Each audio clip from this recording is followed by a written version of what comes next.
এবার আমরা গোলগুলো দেখে নিই। অসাধারণ গোল হয়েছে জেসিন্টিকের প্রথম গোল, অনবদ্য গোল। এটা একটা কর্নার ছিল তন্ময়ের, এবং সেই বলে হেড করে জেসিন্টিকে অনবদ্য গোল করেছিল, ভারী সুন্দর হেডওয়ার্ক ছিল। এটা হচ্ছে দ্বিতীয় গোল।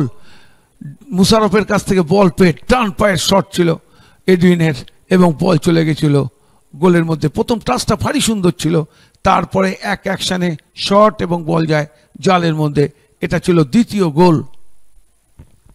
দুটো গোল করার পর আরো আক্রমণ, এবং এটা ছিল তৃতীয় গোল। অসাধারণ বুদ্ধিমত্তার পরিচয় দিয়েছিলেন। আশিক বল বাড়িয়েছিলেন এবং আজাদ বলটিকে ডান পায়ে ইন স্টেপে একেবারে ফার কর্নার অফ দ্য নেটে রেখেছিলেন, সুতরাং আরেকটি গোল পেয়ে যায়।